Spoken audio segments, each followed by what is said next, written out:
누가복음 19장 45절에서 48절입니다. 우리 얼마 안 되니까 찾아서 우리 합독하시겠습니다. 찾으셨나요? 129페이지입니다. 우리 다 같이 45절부터 48절까지 합독하시겠습니다. 시작! 성전에 들어가사 장사하는 자들을 내쫓으시며 그들에게 이르시되 기록된 바 내 집은 기도하는 집이 되리라 하였거늘 너희는 강도의 소굴을 만들었도다 하시니라. 예수께서 날마다 성전에서 가르치시니 대제사장들과 백성의 지도자들이 그를 죽이려고 꾀하되 백성이 다 그에게 귀를 기울여 들으므로 어찌할 강도를 찾지 못하였더라. 아멘. 아멘. 오늘 말씀에 앞서서 제가 성전에 대한 이야기를 조금만 하려고 합니다. 우리 성전이 어떻게 역사를 이끌어 왔는지 잠깐 얘기해드리고 오늘 성전에 대한 얘기이기 때문에 말씀을 드리겠습니다. 하나님께서 이스라엘 백성들을 애굽에서 이끌어내시고 처음에 하나님께서 인도하시고 하나님이 임하시는 곳이 성전이 아니었죠. 천막이었어요. 그래서 하나님께서 광야에서 모세에게 천막을 이렇게 지어라. 이렇게 지어서 지성소를 삼아라. 내성소를 지어라. 뜰을 지어라 해서 하나님이 모세에게 알려주시고 이스라엘 백성들이 그 천막을 짓고 나서 그 성막을 중심으로 이스라엘 백성들이 모여서 생활을 하다가 성막이 움직일 때 같이 이동을 하였죠. 근데 가나안에 들어가고 나서 여호수아 시대부터 사무엘 시대까지는 어디에 성전이 있었겠어요? 실로라는 곳에 있었어요. 많이 들어보셨을 건데 실로라는 곳에서 회막을 세우고 언약궤를 머물러 두고 그곳에서 제사를 지냈어요. 그리고 나서 본격적으로 성전이 지어질 때가 언제냐면 솔로몬 때 성전이 지어졌습니다. 그래서 이 성전을 우리가 제1성전이라고 부르기도 하죠. 그래서 다윗이 원래는 이 성전을 짓고 싶었지만 하나님께서 다윗에게 성전을 짓는 것을 허락하지 않으시고 솔로몬을 통해서 성전을 지으셨어요. 엄청나게 금으로 도배를 하고 휘황찬란했던 이 성전이 이스라엘 백성들의 죄 때문에 BC 586년에 바벨론에 의해서 파괴되고 맙니다. 파괴되고 말고 모든 이스라엘 백성들의 괜찮은 사람들이 전부 바벨론에 끌려갔었죠. 이 끌려간 사람들을 하나님께서 70년 동안 바벨론에 거하게 하시고 바벨론 포로 생활을 하셨는데 이 사람들을 뭐라고 그러냐면 남은 자라고 그러죠. 이 사람들이 70년 만에 고국 이스라엘로 돌아오게 됩니다. 돌아오게 될 때 하나님께서 이스라엘 백성들에게 성전을 재건할 수 있도록 하셨는데 이 특별히 스룹바벨이라는 사람을 통해서 포로에서 돌아온 이스라엘 백성들과 함께 약 20년 정도 성전을 재건을 합니다. 이 성전을 뭐라 그러냐면 스룹바벨 성전이라고 하기도 하고 우리가 흔히 말하기로 제2성전이라고도 말합니다. 그리고 나서 다시 로마가 예루살렘을 공격해서 성벽들이 파괴가 됩니다. 그래서 보수 작업이 필요한 상황이었죠. 그 당시 이제 로마가 이스라엘을 지배하고 있을 당시에는 누가 유대를 지휘하고 있었냐면 헤롯이 유대인들을 통치하고 있었죠. 근데 유대인들을 지휘하고 있기 때문에 유대인들의 환심을 사기 위해서 이 스룹바벨 성전을 보수하고 다시 또 증축을 해요. 그거 여전히 제2성전을 말하는 거죠. 원래 헤롯은요 유대인이 아니라 개종한 이두메 출신입니다. 원래 유대인이 아니기 때문에 순수한 목적으로 성전을 재건한 것이 아니라 로마를 위해서 살아가는 사람이었는데 유대인들의 환심을 얻기 위해서 이 46년이나 걸쳐서 이 성전을 계속 보수 작업을 하고 증축을 합니다. 그래서 헤롯 성전도 어마무시하게 크죠. 성전뿐만 아니라 헤롯은 건축하는 걸 좋아해서 많은 것들을 그 당시에 건축을 하는데 그때 보수했던 이 성전이 바로 오늘 본문에 예수님께서 말씀하시는 이 예루살렘 성전이라는 거예요. 그러면 이 예루살렘 성전, 이 성전이라는 의미가 이스라엘 백성들에게 어떤 의미가 있는지 우리가 또 살펴봐야 되는데 이스라엘 백성들에게 있어서 이 성전이란 것은 하나님과 동일한 거예요. 성전 이꼴 하나님. 왜냐하면 하나님께서 구약 시대 때 이스라엘 백성들을 만날 수 있게 해주신 유일한 장소가 어디냐면 성막을 통해서 만나게 해주셨어요. 그리고 솔로몬의 성전을 통해서 그리고 스룹바벨 성전을 통해서 하나님이 만나주시고 이스라엘 백성들을 축복해 주셨기 때문에 이스라엘 백성들에게 있어서는 성전은 빼놓을 수가 없는 부분 중에 하나인 거예요. 그런데 시간이 계속 지나면서 성전에 임하시는 그 하나님을 사모하는 것이 아니라 성전 자체에 대해서 맹목적으로 그리고 미신적으로 신앙을 품게 되고 가지게 되었던 거예요. 그래서 어떤 생각을 하고 있었냐면 자신들은 성전이 있다는 거죠. 성전은 나는 가지고 있고 성전에서 제사를 드리고 있는 한 절대로 망하지 않는다는 사고를 가지고 있었어요. 그런데 하나님이 중심이 없으니까 이스라엘 백성들이 얼마나 많이 망했습니까? 이스라엘 백성들이 어떻게 그렇게 생각할 수 있지? 우리가 그렇게 생각할 수 있지만 우리도 그렇게 하는 행동이 있을 수 있어요. 하나님하고 관계가 전혀 없는데도 불구하고 교회에 출석만 하면서 그래 나는 천국 갈 거야 라고 생각하는 사람도 있고, 차에다가 십자가 목걸이 걸어놓고 나서 십자가 목걸이를 걸어놨으니까 나는 안전할 거야 라고 외치는 사람도 있어요. 실제로 정말. 그리고 하나님과 아무 상관이 없이 헌금을 교회에다 많이 바치면 분명히 하나님이 반드시 물질의 축복을 내게 보상해 주실 거야 라고 생각하는 것들, 이 모든 것들이 이스라엘 백성들과 조금도 다름없는 비슷한 생각이라는 거죠. 당시에는 더 심각한 것이 무엇이었냐면 리더십들이 성전을 이용해서 수익을 얻으려고 했는 거예요. 예수님 시대에만 일어난 일이 아니라 이 일들이 계속 반복이 되는데, 예수님 시대 전에 넘어가 보면 우리 7월 달에 예레미야를 복상했지 않습니까? 예레미야 7장에 이런 글이 기록되어 있어요. 우리 복상했던 거니까 한번 찾아봅시다. 예레미야 7장 9절에서 11절입니다. 구약 1062페이지입니다. 예레미야 7장 9절에서 11절.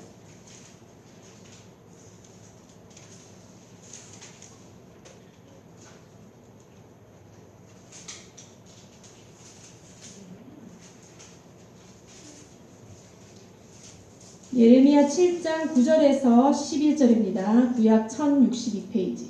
자, 우리 한번 교독해서 같이 읽어보겠습니다. 제가 먼저 읽을게요. 너희가 도둑질하며 살인하며 간음하며 거짓 맹세하며 바알에게 분향하며 너희가 알지 못하는 다른 신들을 따르면서 내 이름으로 일컬음을 받으니 집에 들어와서 내 앞에 서서 말하기를 우리가 구원을 얻었나이다 하느냐. 이는 이 모든 가증한 일을 하려 함이로다. 같이 읽겠습니다. 내 이름으로 일컬음을 받는 내 이 집이 너희 눈에는 도둑의 소굴로 보이느냐. 보라, 나 곧 내가 그것을 보았노라. 여호와의 말씀이니라. 아멘.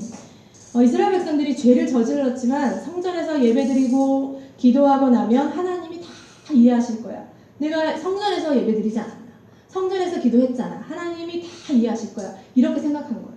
그래서 이것을 이스라엘 백성들을 어떻게 예수님이 표현하셨냐면 열매가 없이 잎만 무성한 무화과 나무다, 이렇게 말씀하고 계셨어요.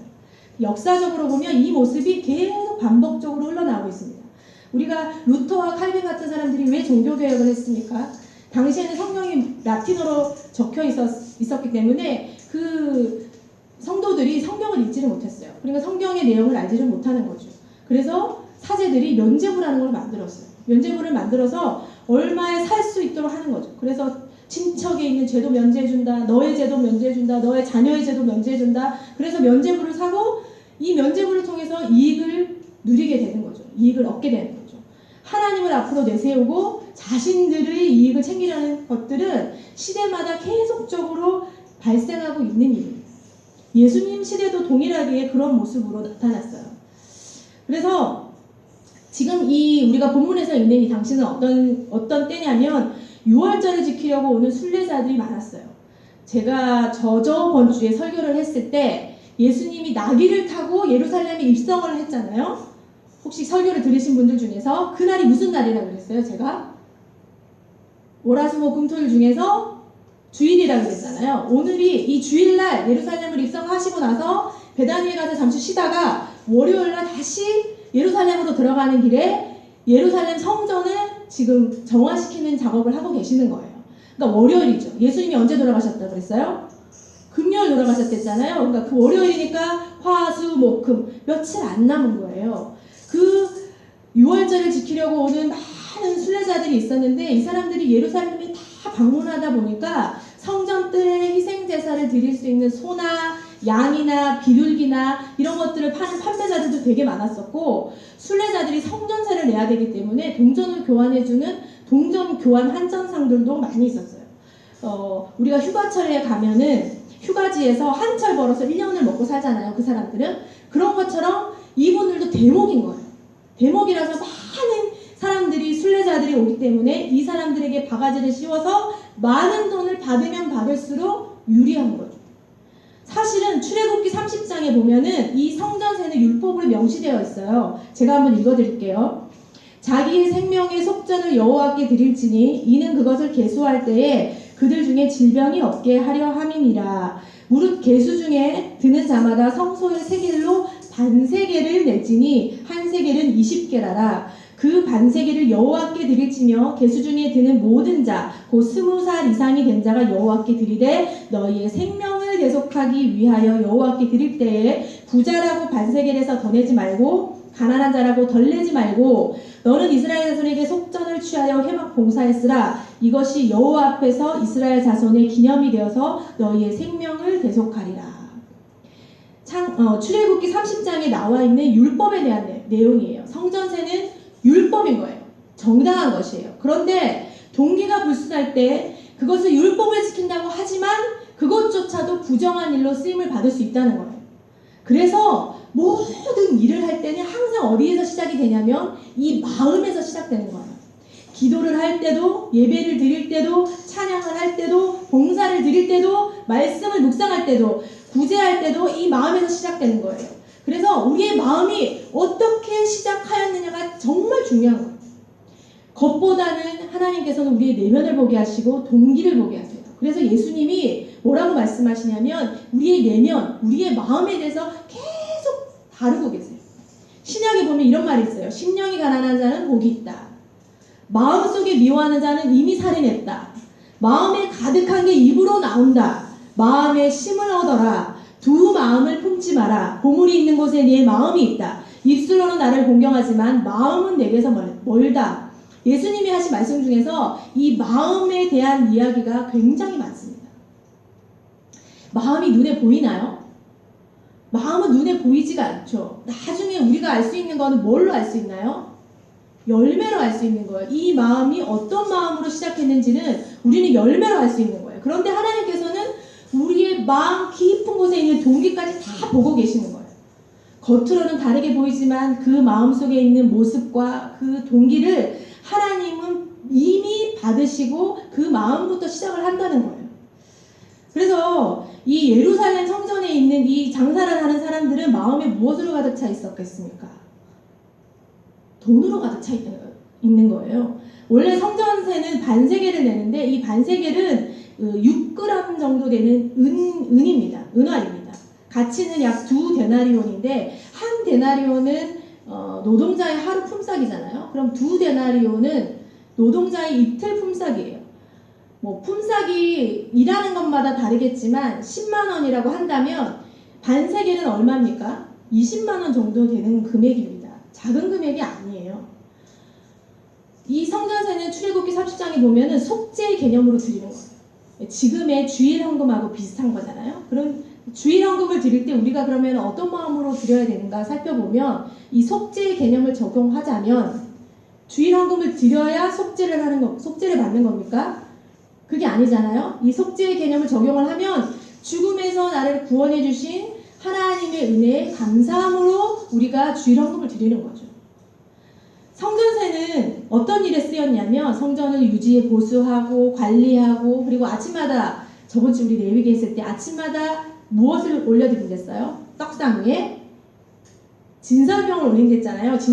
진설병을 만드는 그런 여러 가지 용도로 쓰이고 있는 거예요. 근데 이 성전세로 사용했던 돈이 당시 유통하고 있던 로마 정부나 아니면 그 지역에 쓰고 있는 돈으로 만든 돈이 아니라 두로의 은전이었어요.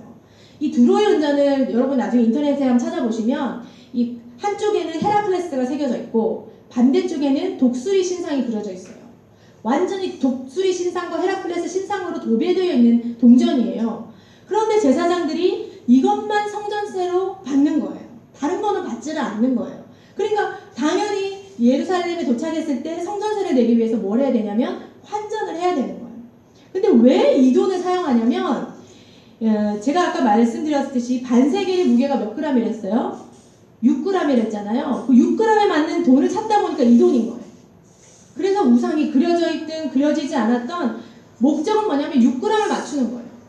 하나님이 여러분 기뻐하시겠습니까? 성전세를 쓰는데 우상으로 도배되어 있는 이 돈으로 성전세를 쓰고 그들은 원하는 게 뭐냐면 성전세가 되면 되는 거죠. 6g을 맞추는 거예요.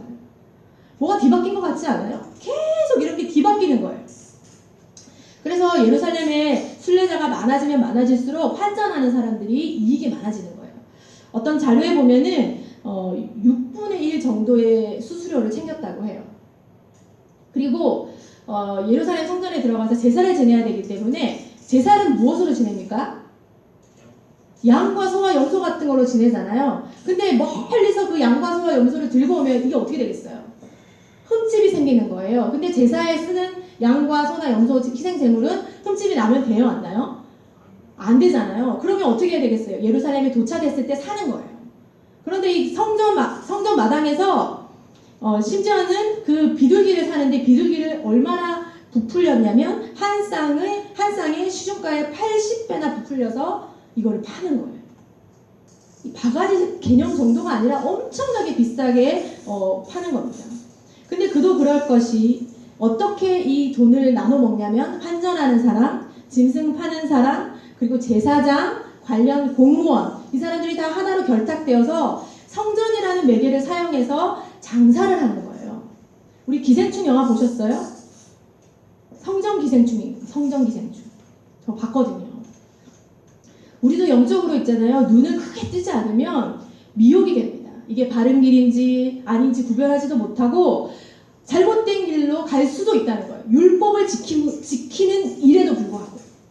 그래서 교회, 장로, 목사, 집사 이런 단어를 이용해서 성전 기생충으로 발전할 수 있다는 거예요. 정신 차리고 보지 않으면 이게 하나님의 일인 것 같은데 하나님의 일이 아닐 때가 참으로 많이 있어요. 이렇게 성전에 대해서 우리가 좀 배우고 그러면 예수님께서 십자가를 지시는 사건이 도대체 무엇을 의미하기에 예수님께서 십자가에 달리시기 4일 전에 이렇게 성전을 뒤집으셔야만 되었는가?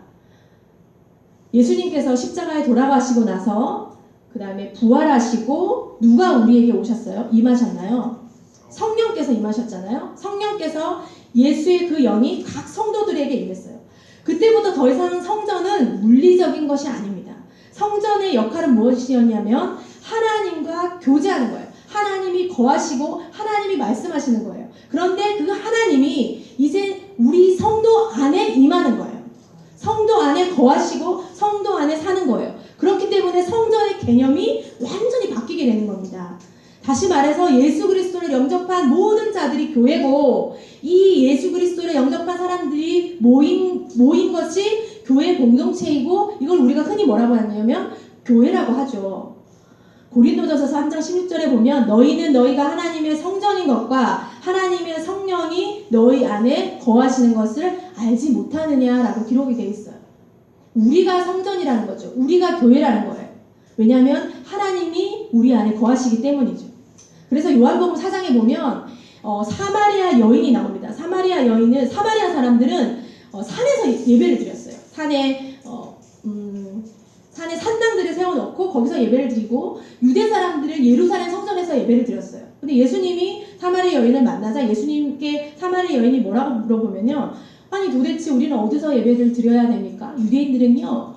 예루살렘 성전에서 예배 드린다고 하는데 우리는 도대체 어디서 예배를 드려야 됩니까? 그러니까 예수님께서 이 산에서도 말고 그러니까 너희가 생각하는 그 산에서도 말고 예루살렘에서도 말고 너희가 아버지께 예배할 때가 이른단다. 그리고 아버지께 예배하는 자는 영과 진리로 예배를 드린단다. 하나님은 그런 사람을 찾으셔. 그렇게 말씀하세요. 성전의 개념이 완전히 예수님이 돌아가심으로 인해서 십자가로 돌아가시고 부활하시고 성령이 임하심으로 인해서 개념이 완전히 바뀐다는 거죠. 그래서 하나님이 우리 안에 계시다는 것은 하나님이 그 거룩하신 분이 우리 안에 거한다는 이것을 다른 말로 바꿔보면은 우리 안에 거룩하지 못한 것이 더 이상 거할 수가 없다는 것을 말합니다. 왜냐하면 거룩하신 하나님이 우리 안에 계시는 거죠. 그래서 예수님을 영접한다는 사건은 무엇을 말하냐면 어둠이 빛으로 되는 것이고 죽음이 생명이 되는 것이고 지옥의 삶이 천국이 되는 것이고 놀라운 이 신비예요. 이것을 우리는 한마디로 뭐라 그러냐면 구원받았다 그냥 이렇게 얘기를 하는 거예요. 근데 구원보다 더 큰 축복이 없는데도 불구하고 이 구원의 간격이 우리 안에 없는 거예요. 제가 왜 이렇게 성전에 대해서 장황하게 설명을 드리냐면 우리 안에 일어난 일이, 예수님을 영접하는 일이 얼마나 놀라운 일인지 여러분들이 논리적으로 알아야 될 필요성이 있다는 겁니다. 그러면 예수님을 영접한 후에 우리 안에서 무슨 일이 일어나는지 우리가 또 알아야 되겠잖아요. 우리가 누가복음 본문의 19장 45절을 한번 봅시다. 45절을 다 같이 한번 읽어보겠습니다. 시작. 성전에 들어가사 장사하는 자들을 내쫓으시며. 누가 성전에 들어가셨어요? 예수님께서 성전에 들어가시잖아요. 예수님이 임하시면 우리 안에 가장 먼저 발생하는 일이 뭐냐면 장사하는 자들이 내쫓김을 당하는 거예요. 예수님을 만난 사람은요, 내 안에 장사하는 자들을 그대로 둘 수가 없습니다. 이 장사하는 자들이 뭐냐면 예수님 그 거룩하신 그분이 임하기에 적당하지 않은 모든 것들을 말하는 거죠. 옛습관, 그리고 이기적인 자아, 하나님을 거역했던 내 생각들, 그리고 철저하게 세속적 기준으로 결정했던 모든 나의 이 결정력들, 결정하려는 이 생각들, 이 모든 옛자들이 내쫓겨야 한다는 거죠.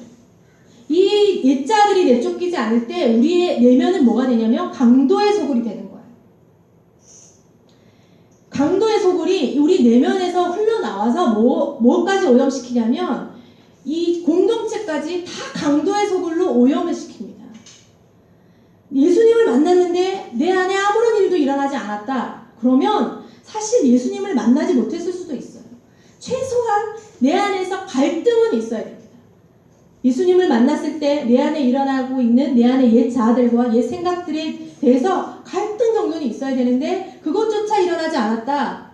그럼 내가 과연 예수님을 만났는가 다시 생각해 봐야 돼요. 성경에서 강도는 주로 마귀와 귀신을 표현할 때 많이 쓰여요.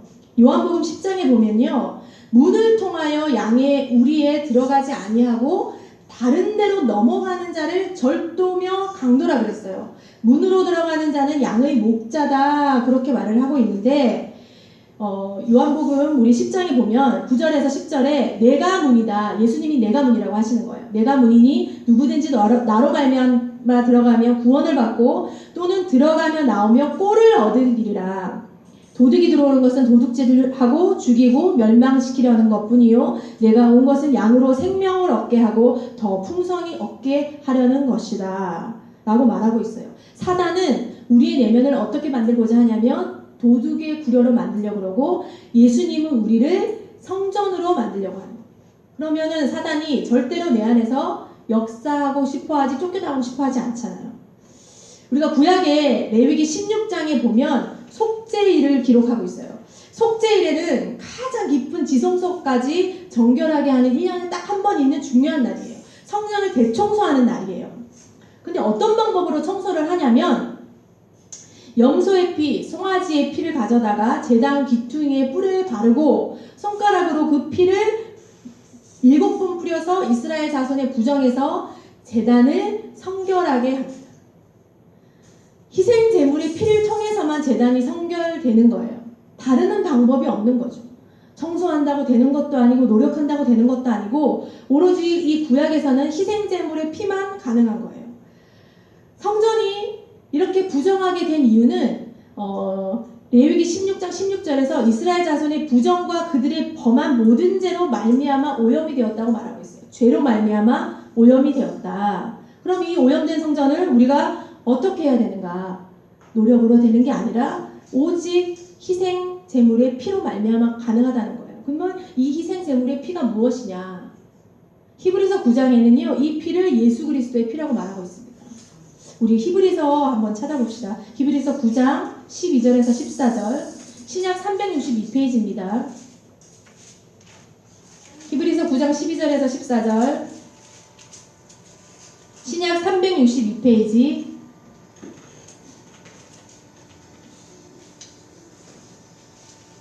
우리 3절밖에 안 되니까요. 우리 다 같이 합독해서 읽어보겠습니다. 시작.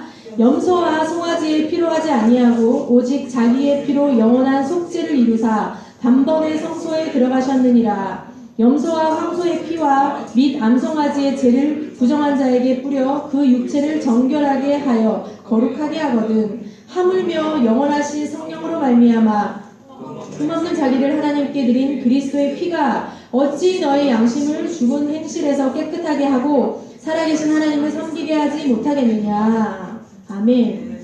중요한 건요, 내 힘으로 내 안에 장사하는 자들, 다시 말해 육신의 것들과 이 죄를 쫓아낼 수가 없다는 거예요.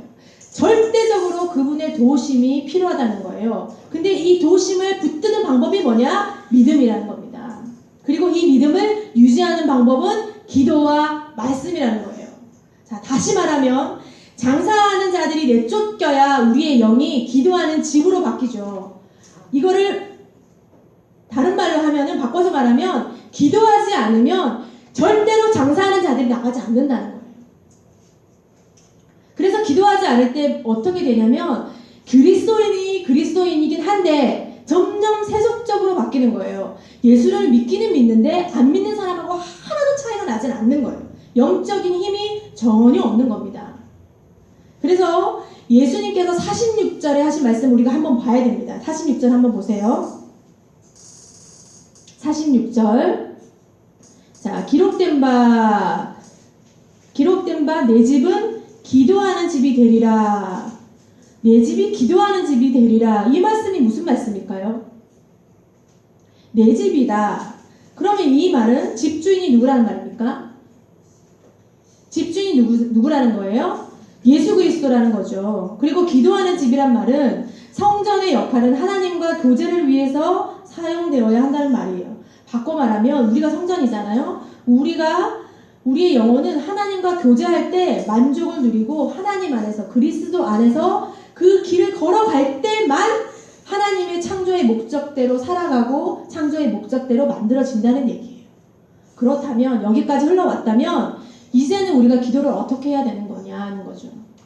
자, 우리가 짧은 시간에 기도를 합니다. 수시로 하나님과 얘기를 하고 혹은 깊은 시간을 정해서 하나님과 얘기를 할 수도 있겠죠. 근데 수시로 기도하는 방법은 그냥 일상에서 주님하고 계속 대화를 하는 거예요. 이거 굉장히 중요하죠. 식사를 할 때도 대화를 하고, 운전을 할 때도 대화를 하고, 일을 할 때도, 누구를 만나기 전에도 하나님께 항상 은혜를 구하면서 하나님 인도해 주십시오. 하나님 도와주십시오. 그리고 하나님께 계속 초점을 맞춰서 마음을 고정하고 주님 앞에 기도를 합니다. 이거는 마치 공기를 숨쉬는 것 같아요. 숨을 쉬는 것과.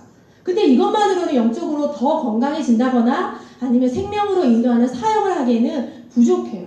왜냐하면 우리 안에 뭐가 있냐면, 가장 큰 문제는 우리 안에 이 연약함이 있다는 거예요. 불완전한 성품, 그리고 내면에 치유되지 않은 상처, 세상이 주는 염려, 육신이 너무 연약해, 피곤해요. 그리고 불쑥불쑥 솟아나는 내 안에 욕심들, 이것만 있습니까? 가만히 있는데 외부에서 화를 내게 만들고 상처가 나게 만드는 사람들이 막 있어요. 뭐 이것만 있습니까? 악한 것들이 수시로 들어와서 우리가 넘어지도록, 시험에 들도록 계속 불화살을 쏘아댑니다. 우리 집에 베란다에 나무가 한 그루 있어요. 키우지도 않고 쳐다보지도 않고 내버려 두는 나무예요. 얘가 죽지를 않아요. 얼마나 튼튼한지. 그리고 겨울이 되면 나뭇잎이 다 떨어져요. 죽은 것 같아요, 마치. 그리고 나서 봄이 되면 다시 나뭇잎이 막 솟아나는 거예요. 근데 이 물을 주고 이 나무를 보면 밑에 이 나무가 굉장히 크거든요. 이 흙 위에 그 잡초들이 막 솟아나서 키가 막 크고 있어요. 뽑아주지 않으면 이 잡초들이 막 무성하게 밖으로 삐져나올 정도로 잡초들이 무성하게 있어요. 베란다에 문도 안 열었는데, 제가 씨를 뿌린 것도 아닌데 잡초들이 계속 성장하고 있었어요. 여러분, 영적인 것도 마찬가지예요. 우리 안에 하나님, 주님 사랑해요. 운전하면서 주님 저를 도와주세요. 누굴 만날 거예요. 하나님 오늘도 이렇게 살고 있어요. 이렇게 대화하는 것도 굉장히 중요하지만 내 안에 이 연약함이 있잖아요. 그리고 어릴 때부터 받았던 상처들, 왜곡된 생각들, 이런 것들이 이 잡초처럼 계속 솟아나는데, 이 잡초처럼 솟아나는 것은 그냥 이렇게 공기만 마시는 것처럼 주님과 중얼중얼 한다고 해서 해결되는 부분이 아니라는 거예요. 그럼 어떻게 해야 되는가? 하나님과 시간을 들여서 교제를 해야 되는 거예요. 시간을 들여서 교제를 해야 되는데 우리가 어떻게 생각하냐면 분주하다고 생각하는 거예요. 실제로 일이 많아서 분주하기도 하고요. 여유는 있는 것 같은데 마음이 분주할 때도 있어요. 누가복음 10장에 보면 마르다가 나옵니다. 마르다는요, 예수님의 최고의 제자였어요. 예수님의 모든 것들을 지원해가면서 물심양면으로 도와줬던 여자 대장부처럼 훌륭한 사람이었어요. 그런데 이 마르다도 염려와 근심이 많았다고 했어요. 이유는 뭐였냐면요, 성경에 보면 마르다의 마음이 분주했다라고 기록합니다. 우리도 이럴 수 있습니다. 현대인에게 분주함은 필수인 것 같지만 하나님은 사람에게 안식하지 않으면 안 되도록 만드셨어요. 이 안식은요, 육체적인 안식을 쉬어야 되는 것도 있지만 우리 영혼이 재충전해야 하는 겁니다.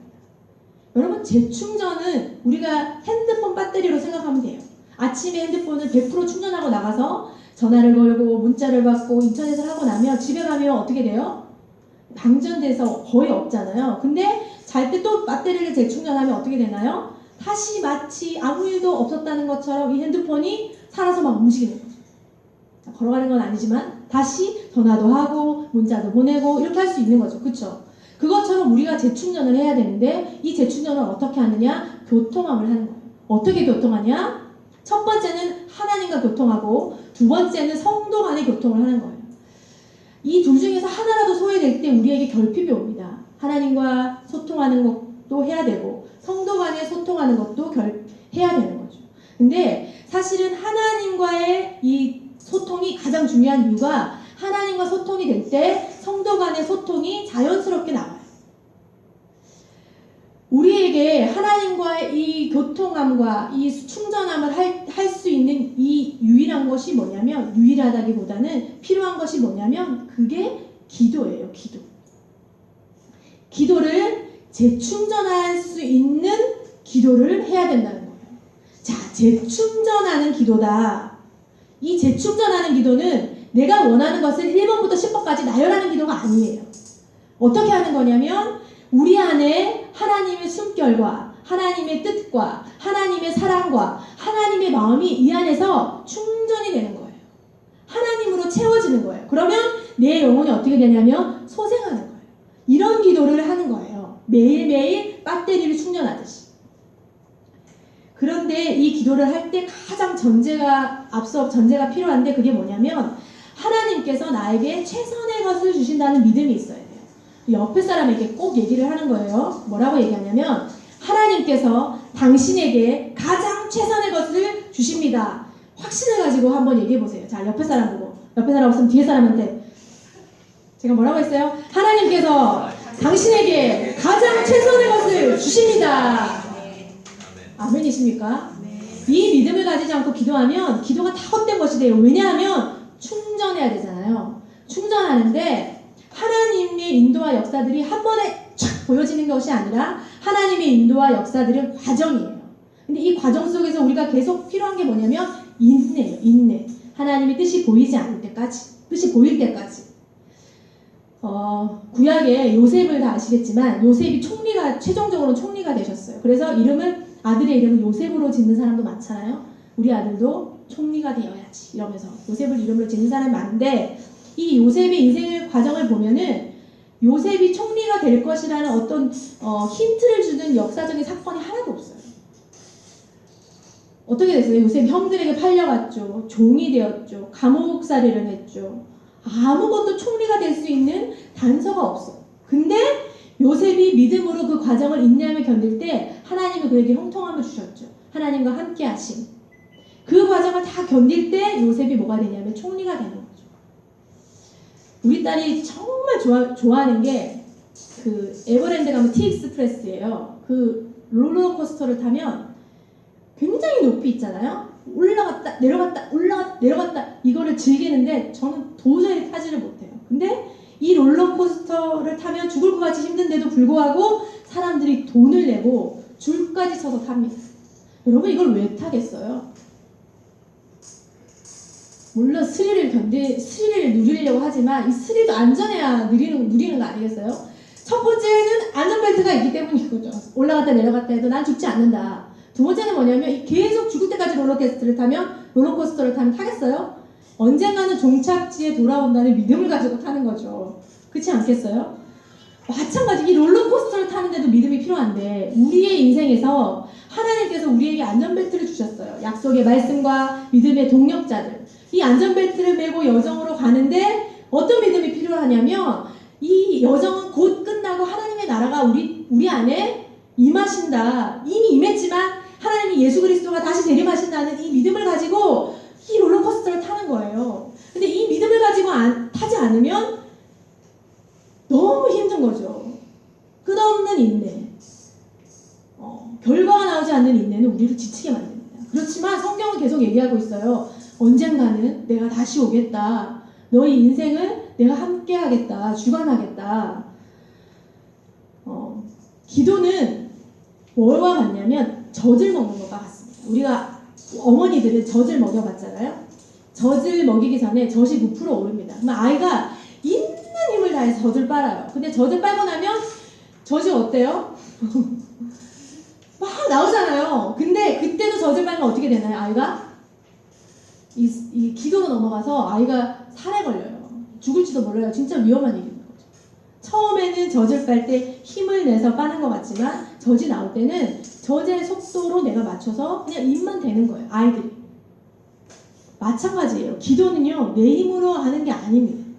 처음에는 내 힘으로 하는 것 같아요. 기도하는데 시간도 들여야 되고 기도 자리에 앉아야 되고 그 다음에 기도의 시간을 인지해야 되고 부르짖으라고 하시니까 또 부르짖어야 되고 졸린 눈을 비벼가면서 기도해야 되고 사실은 이것들은 훈련의 과정인데 이 훈련들은 어떤 것을 위한 것이냐면 하나님의 음성을 더 깊이 듣기 위한 훈련의 과정이에요. 이 과정을 통과할 때 하나님과 깊은 교통이 되고 여러분 말이 안 통하는 사람은 어떤 사람이냐면 듣고 싶은 것만 듣고 말하고 싶은 것만 말하고 자신 중심으로 말을 하는 사람이에요. 예를 들어서 상대방이 무슨 말을 하는지 끝까지 들어야 되는데 듣지 않고 계속 내 얘기만 하면 소통이 되나요? 안 되나요? 안 되죠. 마찬가지로 하나님과 소통할 수 있는 소통할 수 있는 방법은 뭐냐면 하나님을 살펴야 되는 거예요. 하나님의 뜻이 무엇인지 하나님의 마음이 무엇인지 하나님이 오늘 내게 말씀하고자 하는 것이 무엇인지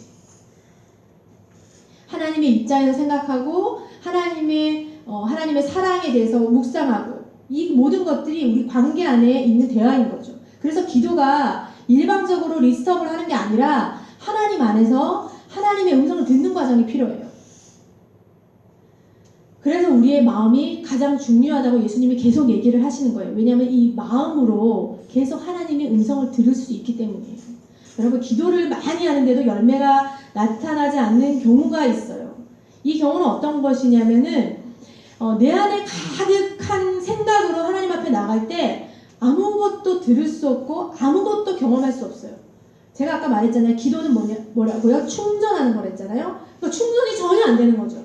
여러분 기도가 얼마나 힘든지 아십니까? 아침에 새벽에 일어나려고 해보세요. 얼마나 힘든지. 그리고 금요일날 다른 사람은 TV 보고 이렇게 누워있을 텐데 이 자리에 앉아서 1시간을 2시간을 소리 지르고 부르짖어 보세요. 우리 기운 다 빠져요. 근데 내 안에 영적인 충전이 하나도 일어나지 않는다. 그러면 어떻게 되냐면 기도를 하면 할수록 고갈되고 하면 할수록 지치고 하면 할수록 하나님에 대한 불신과 분노가 더 쌓이게 되는 거예요. 예수님께서 이것을 정정하시기 위해서 성전에서 장사하는 자들을 내쫓으셨어요. 여러분 안에도 이 장사하는 사람이 있습니다. 생각해보세요. 자기 안에 연약한 점이 뭔지.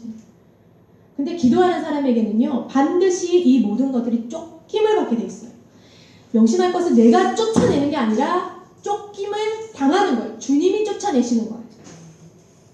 그렇다고 우리가 예수 이름으로 명령하지도 말고 아무 일도 하지 말라는 것이 아니라 우리가 금식을 하든 작정기도를 하든 어떠한 것을 적극적으로 한다고 할지라도 이 모든 것을 행하시는 분은 누구냐? 예수 그리스도다. 하나님이시라는 것을 우리가 잊지 말고 그 믿음으로 해야 된다는 거예요. 그래서 기도를 하다 보면은 하나 둘 장사하는 자들이 내 안에서 쫓겨납니다. 이게 쫓겨나는 것들이 눈에 보이면요. 내 연약함을 자랑할 수 있어요. 내가 약할 때 주님이 강하시고 내 연약함 때문에 쫓겨나면서 주님의 강함이 내 안에 들어오거든요. 그때 우리 안에 가장 먼저 일어나는 일이 바로 진리의 말씀이 들어오기 시작하고 하나님과 소통이 되기 시작하는 거예요. 내 생각이 사라질 때 하나님과 소통이 되는 거죠. 여러분, 제가 이 말하는 것들이요, 마치 이론을 얘기하는 것처럼 들리지만 직접 다 경험을 해보시지 않으면 이게 이해가 잘 안 돼요. 어떻게 하나님을 의지하고 기도하라는 거지? 어디까지 내가 힘을 주고 어디까지 힘을 빼라는 거지? 기도를 하다 보면 하나님이 그것조차 인도해 가셔요. 그래서 그것에 대한 갈증도 사실은 아름다운 거예요. 제가 하루는요, 기도를 하고 있는데 말씀을 너무 사모해서 이 말씀을 떼놓을 수가 없었던 적이 있어요. 하루 종일 말씀을 들고 읽고 암송하고 또 읽고 암송하고. 이건 제 개인적인 간증이니까 양해하고 들으세요. 그런데 기도를 한참 하고 있는데 제가 이렇게 입맛을 쫙쫙 다시는 거예요. 기도를 하면서 이렇게 먹는 거예요. 그래서 하나님, 제가 뭐를 먹고 있나요? 개인적인 간증입니다. 먹고 있나요? 그러면서 입맛을 계속 다지는데 나중에는 입이 쫙 벌어지는데 제가 입은 벌리고 눈물을 쫙 흘렸어요. 너무 감사해서. 되게 주시는 것들이. 그리고 나서 기도할 때 너무 이상한 일들이 일어나서 제가 말씀을 얼마나 좋아했어요. 말씀을 좋아하니까 또 말씀을 더 읽기 시작했어요. 그러던 중에 시편 119편, 131편을 하나님이 이 심장에 팍 꽂아주시는 거예요. 궁금하지 않으십니까? 한번 보십시다. 시편 119편, 131편입니다.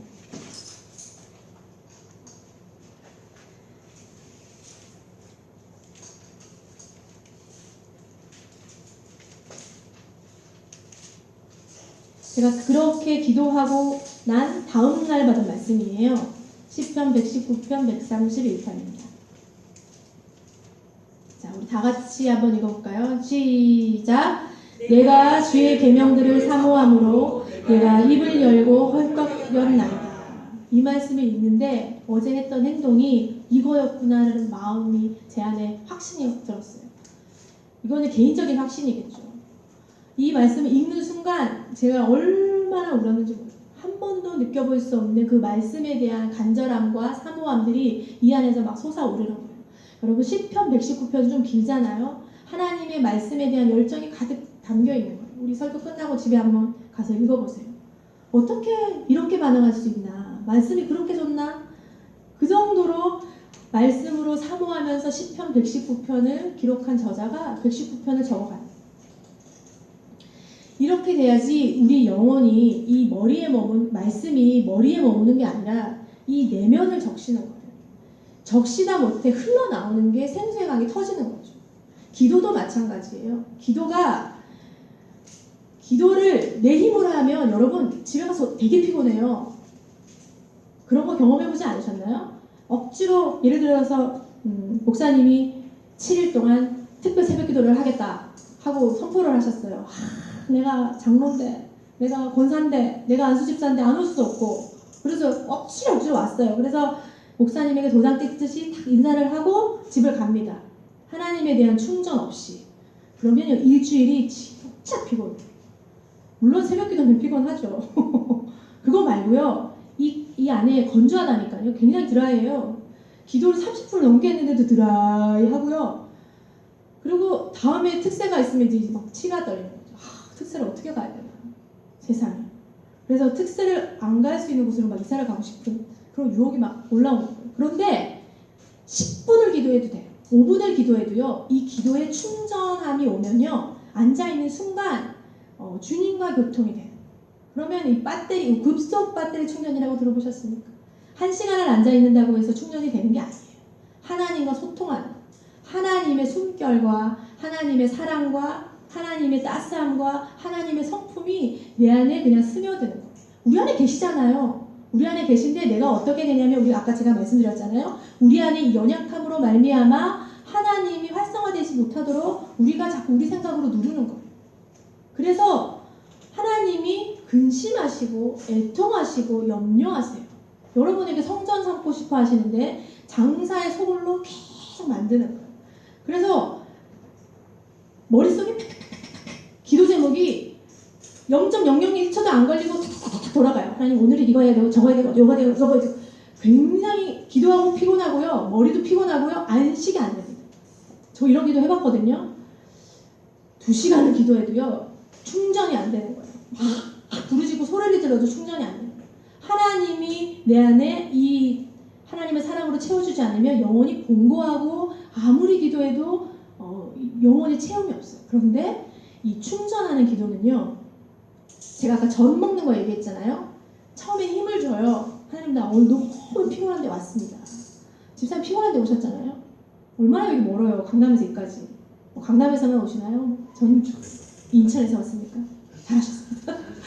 그 멀리서 운전하고 올 때 한편으로는 동천동으로 돌리고 싶은 마음이 막 이 안에서 올라오지 않습니까? 근데 온 거예요. 왔는데 얼마나 이 좋은 시간이에요. 근데 하나님 앞에 충전받아야 되잖아요.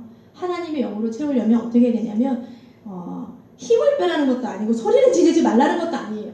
하나님께 집중하면서 하나님의 음성을 들으면서 기도를 하는 거예요. 이게 어려워요. 처음에 아유 뭐라고 하시는 거야. 나도 그렇게 하고 싶지. 안 되는 걸. 이렇게 얘기하시는 분들이 물론 많을 줄 압니다만 연습을 하셔야 돼요. 그러다 보면 이 강도가 나가야 된다니까요. 강도가 나가야 말씀이 막 들어와서 어떻게 되냐면 이 48절의 현상이 나타납니다. 우리 48절 한번 보세요. 누가복음 48절. 오늘 본문이 짧지만 굉장히 중요한 본문입니다. 48절 우리 같이 한번 읽어보겠습니다. 시작! 백성이 다 그에게 귀를 기울여 들으므로 어찌할 방도를 찾지 못하였더라. 귀를 기울여서 하나님의 음성을 듣습니다. 그러면 악한 영들이 우리를 괴롭히려고 해도 어찌할 방도를 찾지 못하는 일들이 일어나는 거예요. 그러면 어떻게 되는지 아세요? 빈익빈 부익부 현상이 일어나는데 영적으로 한번 채워지기 시작하면 계속 채워지면서 이 채워지는 시간이 급속도로 빨라지는 거예요. 그래서 기도하는 시간에 충전하셔야 돼요. 근데 기도를 보통 소모하시잖아요. 기도하고 났더니 너무 피곤해. 기도하고 났더니 너무 힘들다. 기도할 때 채워지는 거예요. 그리고 말씀이 들릴 때 그 말씀을 내가 잡는 거예요. 그래서 이게 성령의 검이 되어서 효과를 찔렀을 때 효과가 나타나는 거예요. 할렐루야. 여러분 이런 거 경험해보고 싶지 않습니까? 할 수 있어요. 왜냐? 우리 안에 성령이 거하시거든요.